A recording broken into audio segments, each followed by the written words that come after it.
കൃഷിദർശന്റെ തത്സമയ ഫോണിൻ പരിപാടിയിലേക്ക് എല്ലാ മാന്യപ്രേക്ഷകർക്കും സ്വാഗതം. മിൽമ എന്ന പേര് കേട്ടിട്ടില്ലാത്ത മലയാളികൾ ഉണ്ടാവില്ല. 10-30 വർഷത്തിലേറെ കാലമായി നമ്മൾ മിൽമ എന്ന പേര് കേട്ടുകൊണ്ടേയിരിക്കുന്നു. ക്ഷീര കർഷകന് സുഹൃത്തും വഴികാട്ടിയും ബന്ധുവും മാത്രമല്ല, ക്ഷീര ഉപഭോക്താവിന് ഏതു സമയവും വിശ്വാസ്യതയോടെ ആശ്രയിക്കാവുന്ന ഒരു സംഘവുമാണ് മിൽമ. മിൽമയുടെ നാളിതുവരെയുള്ള പ്രവർത്തനങ്ങളും ഇപ്പോൾ അതിൽ സംഭവിച്ചുകൊണ്ടിരിക്കുന്ന മാറ്റങ്ങളും വരാനിരിക്കുന്ന മാറ്റങ്ങളും ഇപ്പോൾ നേരിട്ടുകൊണ്ടിരിക്കുന്ന പ്രതിസന്ധികളും ഒക്കെ ചർച്ചയ്ക്ക് വിധേയമാവുകയാണ്. മിൽമയുടെ ചെയർമാൻ ശ്രീ PT ഗോപാലക്കുറുപ്പ് ഇന്ന് നമ്മുടെ അതിഥിയായിട്ട് എത്തിയിട്ടുണ്ട്. അദ്ദേഹത്തെ സ്വാഗതം ചെയ്യാം. നമസ്കാരം.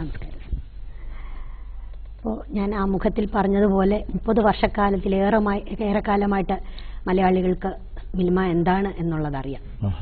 എന്താണ് മിൽമയുടെ ദൗത്യം? നമുക്കറിയാം, കർഷകർ ഉൽപ്പാദിപ്പിക്കപ്പെടുന്ന പാല് സംഭരിച്ച് സംസ്കരിച്ച് വിപണനം നടത്തുക എന്നുള്ളതാണ് പ്രധാനമായ ഒരു കാര്യം. അവരുടെ പാലിന് സ്ഥിരമായ വിപണി ഉറപ്പുവരുത്തുക എന്നുള്ളത് പ്രധാന കാര്യം. ആ കാര്യത്തിൽ ഇപ്പോൾ മിൽമ അത് ലക്ഷ്യത്തിലെത്തിക്കഴിഞ്ഞു എന്നുള്ള കാര്യത്തിൽ യാതൊരു സംശയമില്ല. 1980കളിൽ ഇത് തുടങ്ങുമ്പോൾ 50,000 ലിറ്റർ പാലാണ് കേരളത്തിലെ ഉൽപ്പാദനം ഉണ്ടായിരുന്നത്. ഇന്നിപ്പോൾ അത് ഏതാണ്ട് 11 ലക്ഷത്തിലധികം ലിറ്റർ പാല് പ്രതിദിനം സംഭരിക്കുന്നു. ഇവിടെ ഒരു കാര്യം വളരെ ശ്രദ്ധിക്കേണ്ടത്, ഓപ്പറേഷൻ ഫ്ലഡ് പദ്ധതിയുടെ ഭാഗമായിട്ടാണ് കേരളത്തിൽ ശരിക്കും പറഞ്ഞാൽ ആനന്ദ മാതൃകാ സഹകരണ സംഘങ്ങളുടെ പ്രവർത്തനം ആരംഭിച്ചത്. ഇത് തുടങ്ങുന്ന കാലത്ത് നമുക്കറിയാം, ഡോക്ടർ വർഗീസ് കുര്യൻ, അദ്ദേഹമാണ് ധവള വിപ്ലവത്തിൻ്റെ ആചാര്യൻ. അദ്ദേഹം മലയാളിയാണ്, കോഴിക്കോടുകാരനാണ്. അദ്ദേഹത്തിന് പോലും സംശയമുണ്ടായിരുന്നു കേരളത്തിൽ ഓപ്പറേഷൻ ഫ്ലഡ് പദ്ധതി വിജയിക്കുമ്പോൾ.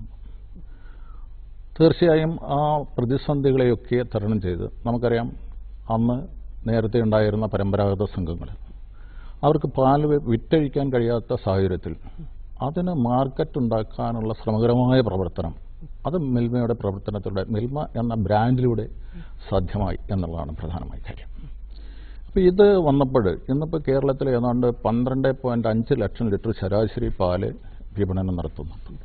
അതുകൂടാതെ തന്നെ നമുക്കറിയാം ഏതാണ്ട് 20% മൂല്യവർദ്ധിത ഉൽപ്പന്നങ്ങൾ മിൽമയുടെ ബ്രാൻഡ് നെയിമിൽ പാലുൽപ്പന്നങ്ങൾ വിൽക്കപ്പെടുന്നു.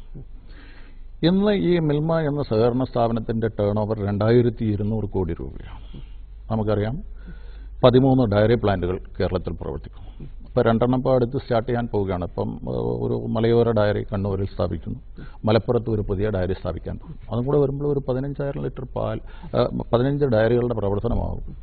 ഏതാണ്ട് 15.5 ലക്ഷം ലിറ്റർ പാല് പ്രോസസ്സ് ചെയ്യാനുള്ള സംവിധാനം നമുക്കുണ്ടാകും. മറ്റൊരു പ്രത്യേകത എന്ന് പറയുന്നത്, ഇന്ന് കേരളത്തിൽ ഏറ്റവും കൂടുതൽ ജനപ്രീതി ആർജിച്ചിട്ടുള്ള ബ്രാൻഡ് മിൽമയാണ്. അതിപ്പം പല സർവേയുടെ അടിസ്ഥാനത്തിലും ധനം മാസിക തന്നെ പല പ്രാവശ്യം, ഒരു 4 പ്രാവശ്യമെങ്കിലും മിൽമയ്ക്ക് ഫസ്റ്റ് ബ്രാൻഡ് നെയിം എന്നുള്ള നിലയ്ക്ക് സമ്മാനങ്ങൾ നൽകിയിട്ടുണ്ട്. ഈ ഒരു ബ്രാൻഡ് നെയിമിൽ ഒരുപാട് കാര്യങ്ങൾ സാധിച്ചെടുക്കാൻ ഈ മിൽമ എന്ന സഹകരണ പ്രസ്ഥാനത്തിന് കഴിഞ്ഞു എന്നുള്ളതാണ് പ്രധാനമായ കാര്യം. ഒരു 3 ടയർ സംവിധാനമാണ് നിലനിൽക്കുന്നത്. അപ്പോൾ അതെങ്ങനെയാണ് അതിൻ്റെ ഒരു? നമ്മുടെ 3 ടയർ സിസ്റ്റം എന്ന് പറയുന്ന പ്രാഥമിക ക്ഷീര സഹകരണ സംഘങ്ങൾ, അപ്പം 3000-ഓളം പ്രാഥമിക ക്ഷീര സഹകരണ സംഘങ്ങളുണ്ട്. 3 മേഖലാ യൂണിയൻ, അതിൻ്റെ അപെക്സ് ബോഡിയാണ് Kerala cooperative milk marketing federation. ഇവിടെ നമുക്കറിയാം ഈ 3000-ത്തിലധികം വരുന്ന ക്ഷീര സഹകരണ സംഘങ്ങളിലൂടെ സംഭരിക്കുന്ന പാല് അത് സംഭരിച്ച് സംസ്കരിച്ച് ഞാൻ നേരത്തെ പറഞ്ഞ പോലെ പ്രോസസ്സ് ചെയ്ത് മാർക്കറ്റിൽ വിൽക്കപ്പെടുന്ന ഒരു ബൃഹത്തായ ഒരു ദൗത്യം. മുൻകാലങ്ങളിൽ ഇതിനൊക്കെ പരിമിതികളുണ്ടായി. ആളുകളെ സംബന്ധിച്ചിടത്തോളം പാല് സ്വീകരിക്കാൻ, അത് ഇതിനനുസരിച്ചുള്ള പ്രചരണം നടത്താൻ, ഇതൊക്കെ വളരെ പ്രയാസം അനുഭവിച്ചിരുന്ന ഒരു കാലഘട്ടത്തിലാണ് ഈ മിൽമ ബ്രാൻഡ്, അത് ശ്രീ പ്രയാർ ഗോപാലകൃഷ്ണൻ്റെ കാലഘട്ടത്തിലാണ് ആ ബ്രാൻഡ് നയം രൂപപ്പെടുത്തിയെടുത്തിട്ടുള്ളത്. അത് വളരെ സജീവമായി ഈ രംഗത്ത് വന്നപ്പോൾ ആ രംഗത്ത് അതിനനുസരിച്ച് പ്രവർത്തിക്കാൻ ഈ മേഖലാ യൂണിയനിലെ ഉദ്യോഗസ്ഥന്മാരും ജീവനക്കാരും ഈ രംഗത്ത് പ്രവർത്തിക്കുന്ന ആളുകളുടെ ഒരു കൂട്ടായ പ്രവർത്തനമാണ് ഇതിന് സാധ്യമായത്. കാലാകാലങ്ങളിൽ ഗവൺമെൻറ്റുകളുടെ സപ്പോർട്ട്, ഇപ്പോൾ കേന്ദ്ര ഗവൺമെൻറ്റിൻ്റെയും അതുപോലെ തന്നെ കേരള ഗവൺമെൻറ്റിൻ്റെയും നാഷണൽ ഡയറി ഡെവലപ്മെൻറ്റ് ബോർഡിൻ്റെയും ഒക്കെ സപ്പോർട്ട് ഈ രംഗത്ത് വളരെയേറെ നല്ല രീതിയിൽ പ്രവർത്തിക്കാൻ മിൽമയ്ക്ക് സഹായകരമായി എന്നുള്ളത് ശ്രദ്ധേയമാണ്. മിൽമയ്ക്ക് അവകാശപ്പെടാൻ പറ്റുന്ന ഒരുപോലെ കർഷകനും അതുപോലെ തന്നെ ഉപഭോക്താവിനും മുന്നോട്ട് വെക്കാൻ കഴിയുന്ന ഒരു എന്താണ് നിങ്ങളുടെ ഒരു ദൗത്യമായി പറയാൻ പറ്റുന്ന? ഞങ്ങളുടെ ദൗത്യം എന്ന് പറയുന്നത് തന്നെ ക്ഷീരകർഷക പുരോഗതിയാണ്, ഈ ഉപഭോക്തൃ സംതൃപ്തിയാണ് ക്ഷീരകർഷക പുരോഗതി. അതാണ് അതൊന്നും ബാലൻസ് ചെയ്യണം. അതുപോലെ തന്നെ ഈ പാലിലൂടെ സമ്പൽ സമൃദ്ധി, അതാണ് കർഷകനെ സംബന്ധിച്ചിടത്തോളം ഞങ്ങൾക്ക് സാധ്യമായി കൊടുക്കാൻ കഴിയുന്ന ഒരു കാര്യം. ഇപ്പോൾ നമുക്കറിയാം, ഒരു കാലഘട്ടത്തിൽ കേരളത്തിൽ ഉൽപ്പാദിപ്പിക്കപ്പെടുന്ന പാലിന് ഒരു ശരിയായ ദിശയിലുള്ള ഒരു മാർക്കറ്റിംഗ് സംവിധാനം ഉണ്ടായിരുന്നില്ല. അതുമൂലം ധാരാളം നഷ്ടങ്ങൾ കർഷകനുണ്ടായിട്ടുണ്ട്. കർഷകനെ സംബന്ധിച്ചിടത്തോളം ഇത് പാൽ ഉൽപ്പാദിപ്പിച്ചാൽ ആര് സംഭരിക്കും, ആര് വില നൽകും എന്നുള്ള ഒരു സ്ഥിതിവിശേഷം ഒരു കാലഘട്ടത്തിലുണ്ടായിരുന്നു. ഇന്ന് ആ സാഹചര്യങ്ങളിലൊക്കെ മാറി. ഇന്ന് കേരളത്തിൽ എത്ര തന്നെ പാൽ ഉൽപ്പാദിപ്പിച്ചാലും അത് പ്രാഥമിക സഹകരണ സംഘങ്ങൾ വഴി മിൽമ സംഭരിക്കും. അതിന് 10-ാം ദിവസം പാൽവില കൊടുക്കാനുള്ള സംവിധാനം ഈ കേരളത്തിലുള്ളതുകൊണ്ട് കർഷകന്റെ വിശ്വാസ്യത വർദ്ധിച്ചു എന്നുള്ള ശ്രദ്ധേയമായ. അതുകൊണ്ടാണ് പാൽ ഉൽപ്പാദന രംഗത്ത് ഞാൻ പറഞ്ഞല്ലോ 11 ലക്ഷം ലിറ്റർ പാല് 1-2 വർഷങ്ങൾക്കുള്ളിൽ നമുക്ക് മിൽമയ്ക്ക് ആവശ്യമായ പാലിൻ്റെ കാര്യത്തിൽ സ്വയം പര്യാപ്തതയിലെത്തും എന്നുള്ള കാര്യത്തിൽ യാതൊരു സംശയവുമില്ല. അതാണ് പ്രധാനമായിട്ടും. സ്വയം പര്യാപ്തതയിൽ എത്തും എന്ന് സാർ പറയുന്നു. അപ്പോൾ അതിനിടയ്ക്ക് അതിന് എന്തോ തടസ്സം നിൽക്കുന്ന ചില ഘടകങ്ങളുണ്ടെന്നല്ലേ സൂചന? തടസ്സം നിൽക്കുന്ന ഒന്നുമില്ല. നമ്മൾ ഇല്ലായ്മയിൽ നിന്നാണ് ഇത് വളർന്നത്. നമുക്ക് ഞാൻ നേരത്തെ പറഞ്ഞല്ലോ ഡോക്ടർ വി കുര്യൻ്റെ സംശയം. കാരണം കേരളം ഒരു ഉപഭോക്തൃ സംസ്ഥാനമാണ്. പാലുൽപാദന മേഖലയിൽ അധ്വാനിക്കുന്ന ക്ഷീരകർഷകരെ സംബന്ധിച്ചിടത്തോളം അവൻ എന്നും പ്രതിസന്ധിയിലാണ്. അവൻ ആ രംഗം പല കാലഘട്ടത്തിലും വിട്ടുപോയിട്ടുണ്ട്. ഇപ്പം നമുക്കറിയാം, ഈ 3 പ്രാവശ്യമായി പാൽവില വർദ്ധിപ്പിച്ചപ്പോഴാണ് പാലിൻ്റെ ഉൽപ്പാദനം ഏതാണ്ട് 40% വർദ്ധിച്ചത്.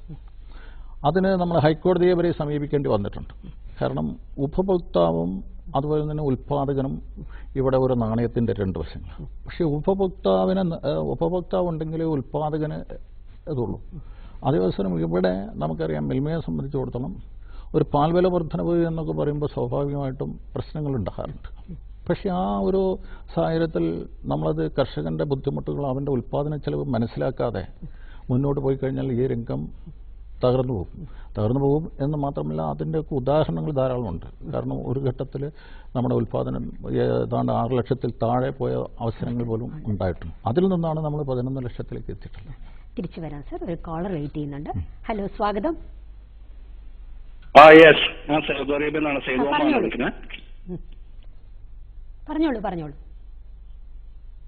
ഞാൻ ഒരു സംശയം ചോദിക്കാനാണ്. ഒരു പുതിയ ഡയറി ഫാം തുടങ്ങാനായിട്ട്. ഹലോ, കേൾക്കുന്നുണ്ട്, പറഞ്ഞോളൂ. ഡയറി ഫാം തുടങ്ങണം. അപ്പൊ അതിന് പഞ്ചായത്ത് ലെവലിൽ നമ്മൾ എന്തൊക്കെ ചെയ്യേണ്ടത്, എന്തൊക്കെ സർട്ടിഫിക്കറ്റും കാര്യങ്ങളാണ് വേണ്ടത് എന്നൊക്കെ അറിയാനായിരുന്നു. പഞ്ചായത്ത് ലെവലിൽ ഇപ്പോൾ നമുക്കറിയാം, ഈ പശു വളർത്തുന്ന ഏത് പ്രദേശത്താണ് എന്നുള്ളത് അറിഞ്ഞാൽ മാത്രമേ അതിനെപ്പറ്റി പറയാൻ കഴിയുള്ളൂ. ഇപ്പം നമ്മുടെ എറണാകുളം ഡിസ്ട്രിക്റ്റിലാണ് പായപ്ര പഞ്ചായത്ത്. അവിടെ നമ്മൾ സാധാരണ രീതിയിൽ പഞ്ചായത്തിൻ്റെ ഈ ലൈസൻസ് വേണ്ടി വരുമോ എന്നുള്ളത് എനിക്കറിയില്ല. ചില പഞ്ചായത്തുകളിൽ മാത്രമാണ് ഇങ്ങനെയുള്ള പ്രശ്നങ്ങളുള്ളത്. ഞങ്ങളുടെ ഏരിയയിലൊക്കെ തന്നെ വളർത്തുന്നതിന് ലൈസൻസിൻ്റെ പ്രശ്നമൊന്നുമില്ല. പശു സംഘടിപ്പിക്കുക, വളർത്തുക, പാല് കറക്കുക, സംഘത്തിൽ കൊടുക്കുക, ഇതിനാവശ്യമായ നിർദ്ദേശങ്ങൾ മിൽമയുടെ P&I വിഭാഗത്തിൽ നിന്ന് കിട്ടുന്നതാണ്. മനസ്സിലായോ? ഹലോ, കേൾക്കുന്നുണ്ടോ? അപ്പോൾ അത് പഞ്ചായത്തിന് അന്വേഷിച്ചാൽ അറിയാൻ പറ്റും അല്ലേ സാർ? അല്ല, P&I വിഭാഗത്തിൽ നിന്ന് അന്വേഷിച്ചാൽ അറിയാം മിൽമയുടെ. നമ്മൾ നേരത്തെ പറഞ്ഞു ഇപ്പോൾ കർഷകനെ സംബന്ധിച്ചിടത്തോളം ഈ വില വർധനവ് കർഷകനെ എത്രത്തോളം സഹായിക്കും?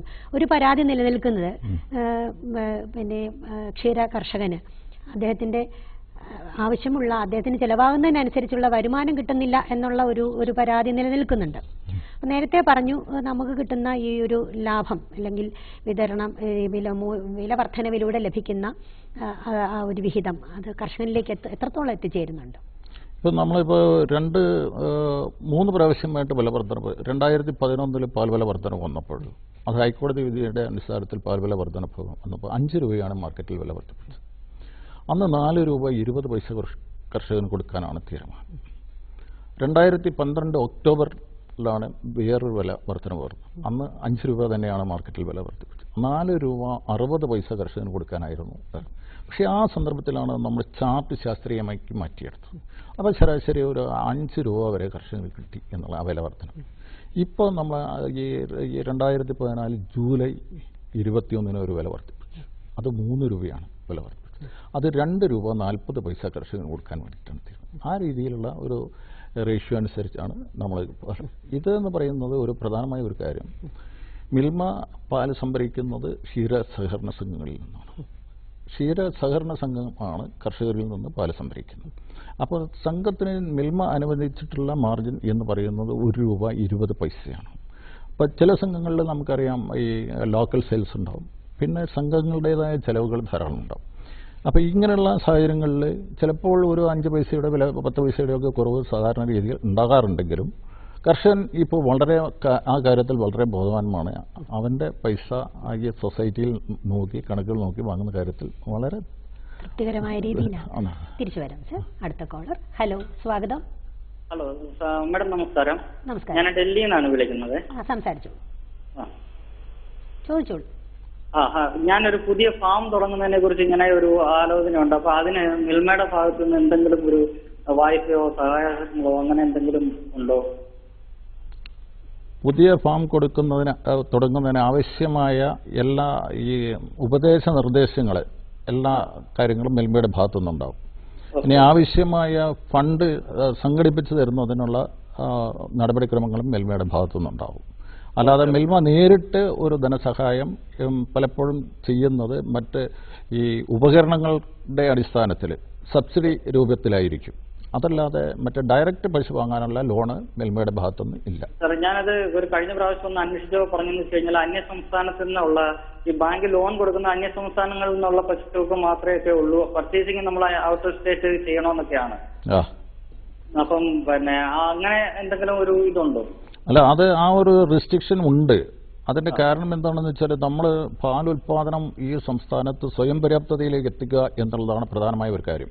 മറ്റൊന്ന്, സർക്കാരിൻ്റെ ഇതായ ധനസഹായങ്ങൾ ലഭ്യമാകണമെങ്കിൽ, കാരണം ഇവിടെ ഈ സംസ്ഥാനത്ത് നമ്മൾ പാലിൻ്റെ കാര്യത്തിൽ ഞാൻ പറഞ്ഞ പോലെ സ്വയം പര്യാപ്തതയിലേക്ക് എത്തണമെങ്കിൽ ഈ സംസ്ഥാനത്തെ പശുക്കളെ തന്നെ ക്രയവിക്രയം ചെയ്തുകൊണ്ട് കാര്യമില്ല. അതുകൊണ്ടാണ് മറ്റ് സംസ്ഥാനങ്ങളിൽ നിന്ന് പശുവിനെ വാങ്ങിക്കൊണ്ടുവരണം എന്ന് പറയുന്നതിൻ്റെ കാരണം അതാണ്. വിളിച്ചതിന് വളരെ നന്ദി. തിരിച്ചു വരാം. അപ്പോൾ ഗുണമേന്മയുള്ള പാല് സൊസൈറ്റികളിൽ എത്തിക്കുക എന്നുള്ളത് കർഷകന്റെ ധർമ്മമാണല്ലോ. അപ്പോൾ കർഷകന് ആ രീതിയിൽ പാല് എത്തിക്കണമെന്നുണ്ടെങ്കിൽ അദ്ദേഹത്തിന്റെ കന്നുകാലികൾക്ക് നല്ല തീറ്റയും ലഭിക്കണം. അപ്പോൾ ഈ തീറ്റയുടെ കാര്യത്തിൽ അത് വൈക്കോല ഉണക്കത്തീറ്റയാണെങ്കിലും മറ്റ് കാലിത്തീറ്റയാണെങ്കിലും കർഷകന് അതെങ്ങനെയാണ് ലഭ്യമാകുന്നത്? അതിന്റെ വില അദ്ദേഹത്തിന് അല്ലെങ്കിൽ അവർക്ക് പിന്നെ മീറ്റ് ചെയ്യാനുള്ള പ്രൊവിഷൻ ഉണ്ടോ? അവിടെ എന്ത് പ്രതിസന്ധിയാണ് കർഷകനുള്ളത്? അല്ല, കർഷകനെ സംബന്ധിച്ചിടത്തോളം കാലിത്തീറ്റയും വൈക്കോലും പച്ചപ്പുല്ലും ഒക്കെ ലഭ്യമാകേണ്ടത് അനിവാര്യമായ കാര്യമാണ്. കാലിത്തീറ്റ യഥാസമയം നമ്മുടെ മിൽമയുടെ കാലിത്തീറ്റ തന്നെയും അതുപോലെ തന്നെ കേരള ഫീഡ്സ് പോലുള്ള കാലിത്തീറ്റകളെ ഒക്കെ തന്നെ യഥാസമയം സംഘം ഭരണസമിതി അത് വാങ്ങി കൊടുക്കാറുണ്ട്. ഇതുകൂടാതെ തന്നെ തീറ്റപ്പിൽ കൃഷിക്ക് വ്യാപകമായ പരിപാടി സർക്കാർ തലത്തിൽ ക്ഷീരവികസന വകുപ്പ് മുഖേന നടപ്പാക്കിക്കൊണ്ടിരിക്കുന്നു. അതോടൊപ്പം തന്നെ മൃഗസംരക്ഷണ വകുപ്പ് നടപ്പാക്കുന്ന ഒരുപാട് പദ്ധതികളുണ്ട്. ഇതൊക്കെ തന്നെ കന്നുകാലികളുടെ ആരോഗ്യ വർധന വരുമ്പോൾ വേണ്ടിയിട്ടും ഉൽപ്പാദന ചെലവ് കുറയ്ക്കുന്നതിനും സഹായകരമായിട്ട് വന്നിട്ടുണ്ട്. അതുകൂടാതെ തന്നെ ഇപ്പോൾ മിൽമയുടെ ഭാഗത്തു നിന്നാണെങ്കിൽ തന്നെ ഇപ്പോൾ മിൽമ ബിസിനസ് ചെയ്യുന്നു. അത് ഞാൻ പറഞ്ഞല്ലോ, മൂല്യവർദ്ധിതമായ ഉൽപ്പന്നങ്ങൾ വിറ്റ് അതിൽ നിന്നുണ്ടാകുന്ന ലാഭം നമ്മൾ 3 മേഖലാ യൂണിയനും ഈ വർഷ അവസാനത്തോടുകൂടി ഇൻസെൻറ്റീവായി നൽകുന്ന ഒരു സ്ഥിതിവിശേഷവുമുണ്ട്. അപ്പോൾ ഒരു കർഷകന് ഇപ്പോൾ ശരാശരി 28-29 രൂപയാണ് വില കിട്ടുന്നെങ്കിൽ ഇൻസെൻറ്റീവ് ഒക്കെ കൂടുമ്പോൾ ഏതാണ്ട് 30, അതായത് 1 രൂപയുടെ ക്രയവിക്രയം ചെയ്യുമ്പോൾ ഏതാണ്ട് 82% പൈസ കർഷകർ തിരിച്ചു കിട്ടുന്നുണ്ട് എന്നുള്ളതാണ് യാഥാർത്ഥ്യം. വാസ്തവത്തിൽ ഇപ്പം നമ്മൾ നേരിടുന്ന ഈ മറ്റ് ഈ അഗ്രികൾച്ചറിൻ്റെ മറ്റു മേഖലകളിൽ നമ്മൾ പറയുന്നത് നമുക്കിപ്പോൾ കൃഷി പോലും അന്യമായിക്കൊണ്ടിരിക്കുകയാണ്. നമ്മുടെ കൃഷി വിഭവങ്ങൾ നമ്മൾ അന്യ സംസ്ഥാനങ്ങളിൽ നിന്ന് വളർത്തുന്നു, പാടങ്ങളില്ല, അല്ലെങ്കിൽ അങ്ങനെ വരുമ്പോൾ ഈ ജൈവപരമായിട്ടുള്ള തീറ്റയ്ക്ക് നമുക്ക് ദൗർലഭ്യം നേരിടുന്നുണ്ടോ? അതെങ്ങനെയാണ് പരിഹരിക്കപ്പെടുന്നത്? ഇല്ല, ഇവിടെ ഇപ്പോൾ ഞങ്ങൾ ഈ പച്ചപ്പുൽ ഇപ്പോൾ പല 3 മേഖലാ യൂണിയൻ തന്നെ പച്ചപ്പുൽ കൃഷിക്ക് വളരെയേറെ പ്രാധാന്യം നൽകിയിട്ടുണ്ട്. ഉദാഹരണമായിട്ട് ഇപ്പോൾ മലബാർ മേഖലാ യൂണിയൻ തന്നെ എടുക്കുകയാണെങ്കിൽ അവർ പച്ചപ്പുൽ കൃഷി ഒരു 150 ഏക്കറോളം ചെയ്ത് ആവശ്യമുള്ള കർഷകന് എത്തിച്ചു കൊടുക്കാനുള്ള സംവിധാനം ചെയ്യുന്നുണ്ട്. മറ്റൊന്ന്, നമ്മുടെ ഈ ജൈവ കൃഷിയിലേക്ക് കാര്യങ്ങൾ നീങ്ങുക എന്നുള്ളത് ശ്രദ്ധേയമായ ഒരു കാര്യമാണ്. അതിന് പശു വളർത്തൽ അനിവാര്യമാണ്. ആ രീതിയിലാണ് കാര്യങ്ങൾ പോയിക്കൊണ്ടിരിക്കുന്നത്. മറ്റ് ആ ജൈവസമ്പത്ത് വളർത്തിക്കണമെങ്കിൽ പശു ഒരു പ്രധാന ഘടകമാണ്. അവരുടെ കന്നുകാലി സമ്പത്ത് വളരേണ്ടതുണ്ട്, അതുപോലെ അതിൽ നിന്ന് ഉൽപ്പാദന വർധനം ഉണ്ടാകേണ്ടതുണ്ട്. അപ്പോൾ ആ രീതിയിൽ വരുമ്പോൾ ഇപ്പം ഇന്നത്തെ സാഹചര്യത്തിൽ കർഷകനെ സംബന്ധിച്ചിടത്തോളം ഇപ്പോൾ കാലി വളർത്തുന്ന ആളുകളെ സംബന്ധിച്ചിടത്തോളം അറിയാം, ഇപ്പോൾ കാലാവസ്ഥ അനുകൂലമായി ഇല്ലെങ്കിൽ പ്രതിസന്ധി ഉണ്ടാവും. കാലാവസ്ഥ അനുകൂലമാണെങ്കിൽ ഒരുപാട് നേട്ടങ്ങൾ ഇതിൻ്റെ അകത്തുണ്ട്. പച്ചപ്പുൽ ധാരാളമായി കിട്ടുന്ന കാലഘട്ടത്തിലാണെങ്കിൽ ഉൽപ്പാദന ചെലവിൻ്റെ ഒരു 50% കുറയ്ക്കാൻ കഴിയും. അപ്പോൾ ആ രീതിയിലാണ് കർഷകൻ്റെ അത്. പിന്നെ ബോധവൽക്കരണം ഒരു പ്രധാനമായ ഒരു വിഷയമാണ്. അതിലേക്ക് വരാം സർ. അടുത്ത കോളർ. ഹലോ, സ്വാഗതം. ഹലോ, പറഞ്ഞോളൂ. ഇത് വടകരയിൽ നിന്ന് വിപിനാണ്. പറഞ്ഞോളൂ, ചോദിച്ചോളൂ.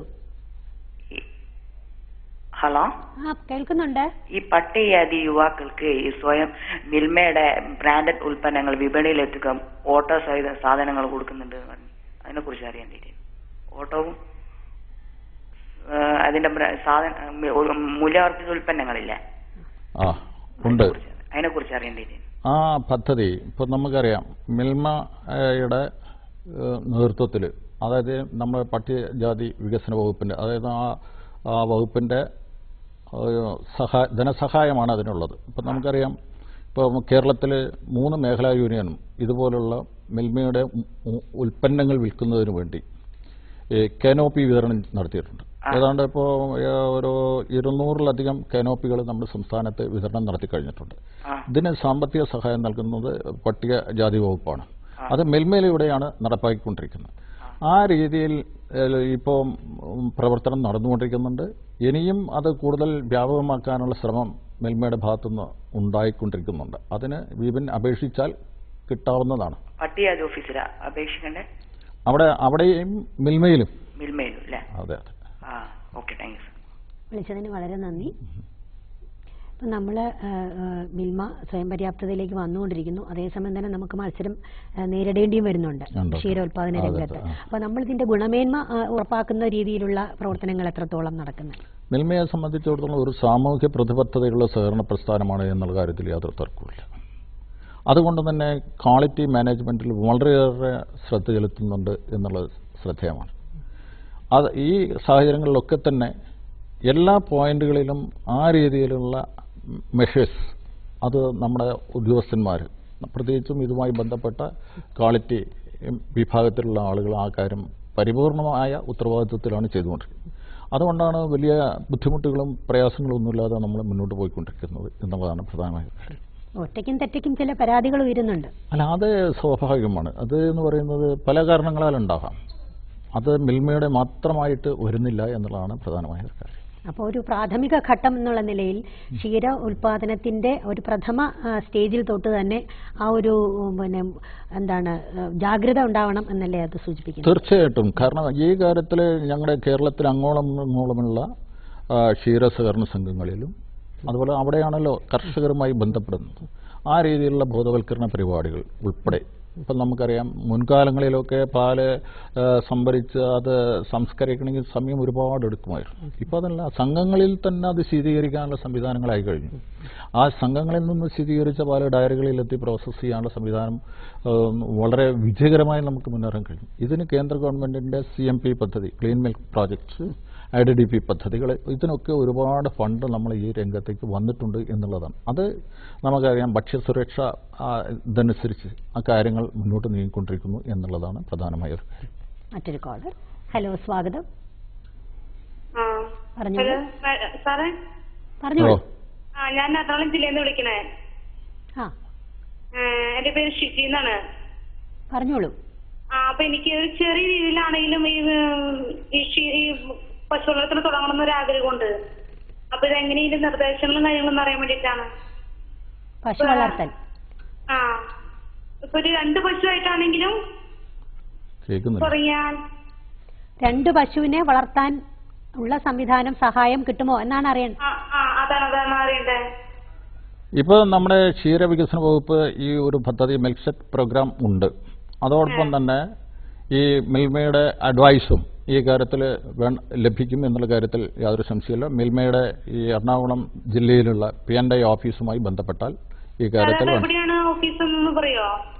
ഈ എടപ്പള്ളി ഡയറിയുടെ അടുത്ത് തന്നെയാണ് അതിന്റെ ഓഫീസുള്ളത്. അപ്പൊ നമുക്ക് ഇതിന് എനിക്ക് ലോണും കാര്യങ്ങളൊക്കെ അങ്ങനെ എന്ത് സഹായങ്ങളൊക്കെ കിട്ടുമെന്ന് അറിയാൻ വേണ്ടിയിട്ടാണ്. അത് അവിടെ ഡോക്ടർ ജോർജ് തോമസ് എന്ന് പറയുന്ന ഒരാളുണ്ട്. അദ്ദേഹത്തെ സമീപിച്ചു കഴിഞ്ഞാൽ ഈ കാര്യങ്ങൾക്ക് ആവശ്യമായ നിർദ്ദേശങ്ങൾ അദ്ദേഹത്തിന്റെ ഭാഗത്തു നിന്നുണ്ടാവും. എറണാകുളം ജില്ലയിൽ എറണാകുളം എടപ്പള്ളിയിൽ ചെന്നാൽ മതിയല്ലേ? മതി ഡോക്ടർ ജോർജ് തോമസിന്. നന്ദി. സാർ, അപ്പോൾ മിൽമയുടെ മറ്റ് പ്രവർത്തന മേഖലകൾ എന്തൊക്കെയാണ്? മിൽമയുടെ ഇപ്പോൾ ഞങ്ങൾക്ക് 2 കാറ്റിൽ ഫീഡ് പ്ലാന്റുകളുണ്ട്. Kerala cooperative milk marketing federation, ഒന്ന് പട്ടണക്കാടും ഒന്ന് മലമ്പുഴയിലും. ഈ 2 പ്ലാന്റുകളിലും കൂടി അതിൻ്റെ കപ്പാസിറ്റി 600 ടണ്ണാണ്. ഇത് നമ്മുടെ സഹകരണ സംഘങ്ങൾ വഴിയാണ് ക്ഷീരകർഷകർക്ക് കാലിത്തീറ്റ എത്തിച്ചു കൊടുക്കണം. അതോടൊപ്പം തന്നെ മിൽമയുടെ ഈ പാല് സംഭരണം, സംസ്കരണം, വിപണനമല്ല മാത്രമല്ല, ഇപ്പം ഞങ്ങൾ ഈ ഒരു 10-60 പ്രോഡക്റ്റുകൾ ഞങ്ങളുടേതായിട്ടുണ്ട്. ഇപ്പം പേട, സംഭാരം, തൈര്, ഇങ്ങനെയുള്ള ഒരുപാട് കാര്യങ്ങൾ ഞങ്ങൾ ഈ രംഗത്തേക്ക് കടന്നു വന്നിട്ടുണ്ട്. അതുപോലെ തന്നെ ഇപ്പം ഈ പച്ചക്കറി മാർക്കറ്റിലേക്ക് ചെറിയ ഒരു കടന്ന് കയറ്റം നടത്തിയിട്ടുണ്ട്. അതുപോലെ തന്നെ മേഖലാ യൂണിയൻസ് പല ഈ മൂല്യവർദ്ധിത ഉൽപ്പന്നങ്ങളും എല്ലാ പ്രോജക്ട്സും ഇപ്പോൾ തയ്യാറാക്കി ആ രീതിയിൽ മുന്നേറാൻ ശ്രമിച്ചുകൊണ്ടിരിക്കുകയാണ്. അപ്പോൾ ധാരാളം പേർക്ക് തൊഴിൽ കിട്ടാനുള്ള ഒരു അവസരം കൂടിയാണല്ലോ. ഉണ്ടല്ലോ. ഇപ്പം ഞങ്ങളിപ്പോൾ ഞങ്ങളുടെ ഈ മിൽമ എന്ന് പറയുന്ന സഹകരണ പ്രസ്ഥാനത്തിൽ ഇപ്പോൾ 3000 സഹകരണ സംഘങ്ങൾ, അതിൽ തന്നെ ഓരോ സംഘത്തിൽ തന്നെ 2 പേര് വെച്ച് കൂട്ടിയാൽ തന്നെ എത്രയോ ആളുകളായി.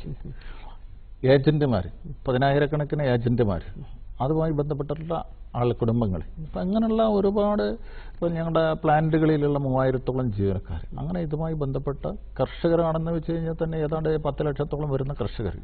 ഇവരുടെയൊക്കെ ഒരു പ്രധാന രീതി ജീവിതമാർഗമായി ഈ സംവിധാനം മാറിയിട്ടുണ്ട് എന്നുള്ളതാണ് പ്രധാനമായി. വളരെ പ്രതീക്ഷ നൽകുന്ന ഒരു കാര്യം. ഇപ്പോൾ അവസാനം വിളിച്ച ഒരു സ്ത്രീയായിരുന്നു. എത്ര സ്ത്രീ സംരംഭകർ ഈ രംഗത്തേക്ക് വരുന്നുണ്ട്? ഈ ഒരു സൊസൈറ്റിയിൽ നമ്മൾ ഒരു ജെൻഡർ ബോഡി യോഗം വിളിക്കുകയാണെങ്കിൽ 50% സ്ത്രീകളാണ് അതിൻ്റെ അകത്ത് പങ്കാളികളാണ്. സ്ത്രീ ശാക്തീകരണത്തിനും നമ്മളിപ്പോൾ നമ്മൾ മിൽമയുടെ ഒരു പരിപാടി തന്നെ നമ്മൾ സംഘടിപ്പിക്കുകയാണെങ്കിൽ 10 സംഘങ്ങളിൽ നിന്ന് ആളുകൾ വരണം എന്ന് പറഞ്ഞാൽ അതിൻ്റെ അകത്ത് 50% കൂടുതൽ സ്ത്രീകളുടെ പങ്കാളിത്തം ഉണ്ട് എന്ന് പറഞ്ഞാൽ അതിൽ കൂടുതൽ എന്താ വേണ്ടത്? നല്ല പ്രതീക്ഷ നൽകുന്ന കാര്യമാണ്. അപ്പോൾ ഇവർക്ക് എന്തെങ്കിലും കർഷകർക്ക്, ക്ഷീര കർഷകർക്ക് എടുത്തു പറയത്തക്ക സ്കീമുകൾ എന്തൊക്കെയാണ് അവർക്ക് അനുവദിച്ചിട്ടുള്ളത്? ഇപ്പോൾ പദ്ധതികൾ എന്ന് പറയുന്നത് വെച്ചാൽ ഇപ്പോൾ ഒരുപാട് സാമൂഹ്യക്ഷേമ പ്രവർത്തനങ്ങൾ മിൽമ നടത്തിക്കൊണ്ടിരിക്കുന്നു. ഇപ്പോൾ ഒരു അപകടത്തിൽപ്പെട്ട് മരിക്കുകയാണെങ്കിൽ, ഒരു കർഷകൻ മരിക്കുന്ന സംഘത്തിൽ മെമ്പറാണെങ്കിൽ അവന് 5 ലക്ഷം രൂപ കിട്ടും. ഇപ്പം അത് ഒരു പെർമനൻറ്റ് ഡിസബിലിറ്റി ആണെങ്കിൽ അതിനനുസരിച്ചുള്ള പൈസ കിട്ടും.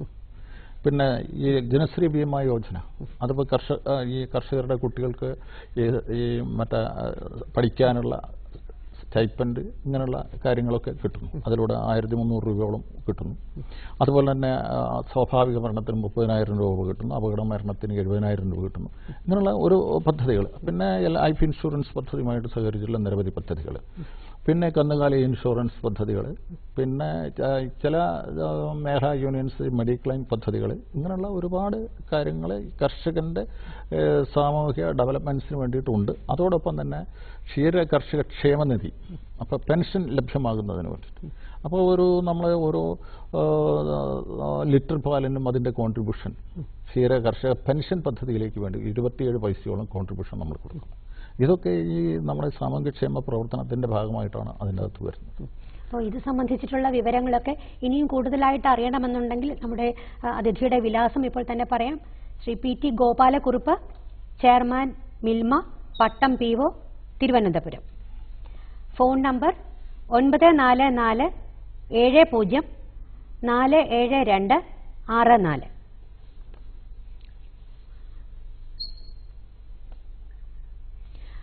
സാർ, വളരെ ചുരുങ്ങിയ സമയം കൊണ്ട് മിൽമയെക്കുറിച്ച് വളരെ പ്രയോജനകരമായ വിജ്ഞാനപ്രദമായ ഒരുപാട് കാര്യങ്ങൾ, പ്രത്യേകിച്ചും ക്ഷീരകർഷകന് ലഭിക്കുന്ന ഒരുപാട് വിവരങ്ങൾ പങ്കുവച്ചതിന് വളരെ വളരെ നന്ദി. പ്രേക്ഷകർക്ക് നന്ദി.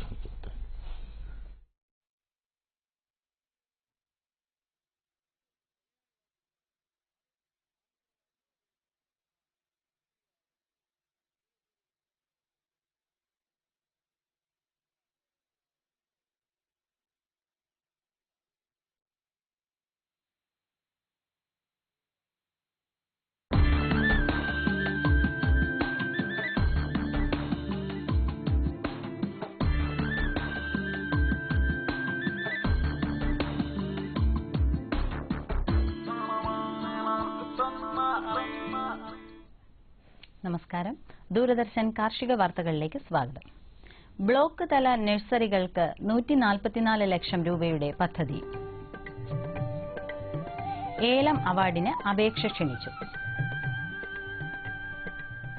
കൃഷി വകുപ്പിന്റെ സമഗ്ര പച്ചക്കറി കൃഷി വികസന പദ്ധതിയുടെ ഭാഗമായി കോർപ്പറേഷൻ, മുനിസിപ്പാലിറ്റി തലങ്ങളിൽ ബ്ലോക്ക് തല നഴ്സറികൾ സ്ഥാപിക്കാൻ 144 ലക്ഷം രൂപയുടെ പദ്ധതി നടപ്പിലാക്കുന്നു. ഗുണനിലവാരവും അത്യുൽപാദന ശേഷിയുള്ളതുമായ പച്ചക്കറി തൈകളുടെ ഉൽപാദനവും കൃഷിയും പ്രോത്സാഹിപ്പിക്കുകയാണ് പദ്ധതിയുടെ ലക്ഷ്യം. 500 ചതുരശ്ര മീറ്റർ അളവിൽ കീടരോധി വലകളും മഴമറയുമടങ്ങിയ നഴ്സറി സ്ഥാപിക്കാനാണ് സഹായം. പ്രോട്രേകളിൽ പച്ചക്കറി തൈകൾ ഉൽപ്പാദിപ്പിക്കാനാണ് പദ്ധതി. ഇതിന് 5 ലക്ഷം രൂപയുടെ ധനസഹായം നൽകും. കൂടാതെ 2 ലക്ഷം രൂപ ആവർത്തന ചെലവും ലഭിക്കും. 6 നഗരസഭകളിലും 4 തെരഞ്ഞെടുത്ത മുനിസിപ്പാലിറ്റികളിലും നഴ്സറികൾ ഉണ്ടാക്കും. മുൻ വർഷങ്ങളിൽ സ്ഥാപിതമായ നഴ്സറികൾ ഉൾപ്പെടെ 37 നഴ്സറികൾക്ക് ആവർത്തന ചെലവായി 74 ലക്ഷം രൂപ പദ്ധതിയിൽ വകയിരുത്തിയിട്ടുണ്ട്.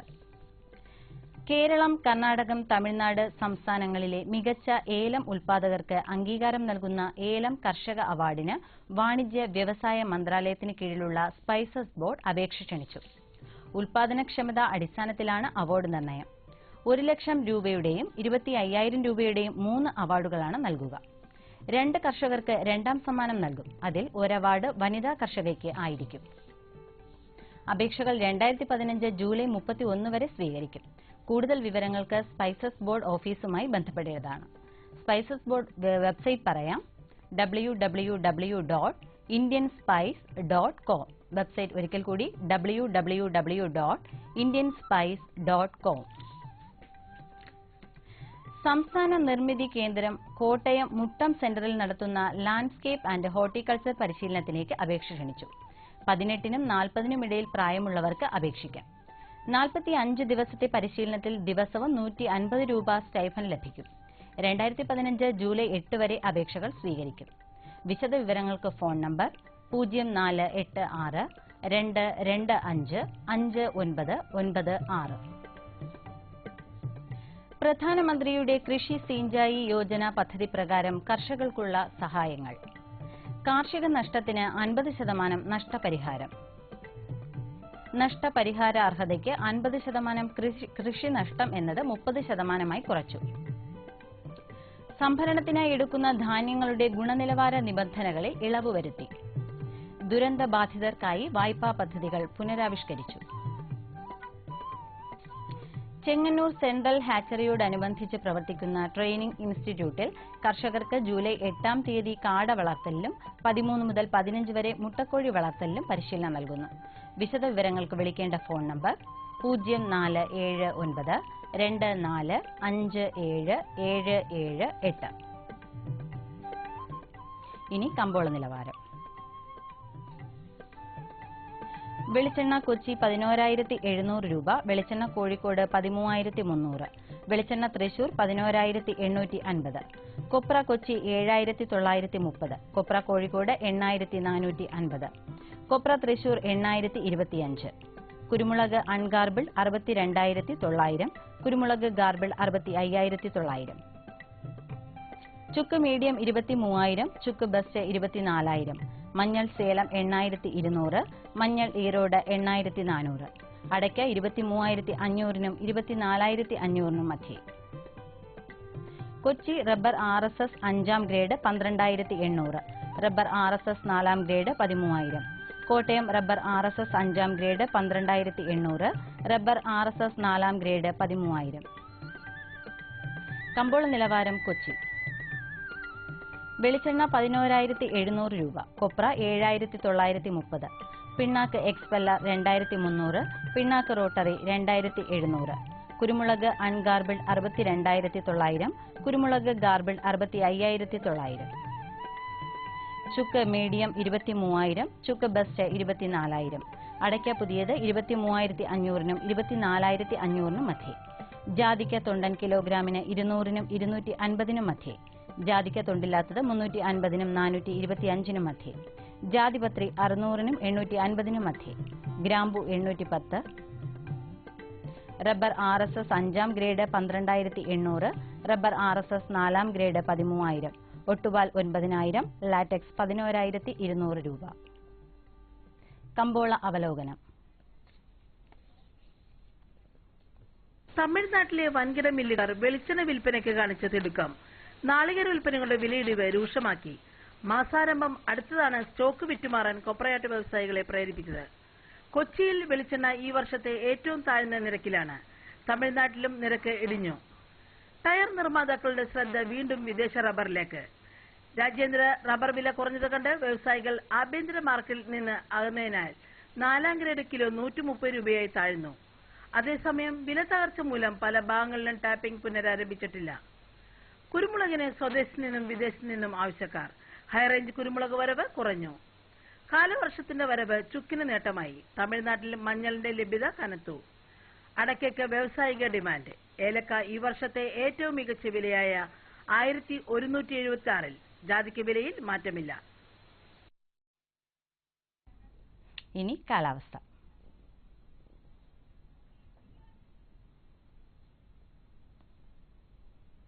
കണ്ണൂർ കൂടിയ താപനില 32.3 ഡിഗ്രി സെൽഷ്യസ്, കുറഞ്ഞ താപനില 24.6 degree Celsius. Kozhikode 33.2 degree Celsius 24, Kochi 32, 24.2, Alappuzha 31.8, 25.4, Punalur 31.5, 24.2, Thiruvananthapuram കൂടിയ താപനില 31.5 ഡിഗ്രി സെൽഷ്യസ്, കുറഞ്ഞ താപനില 24.1 ഡിഗ്രി സെൽഷ്യസ്. ഇതോടെ ഇന്നത്തെ കാർഷിക വാർത്തകൾ സമാപിച്ചു. നമസ്കാരം.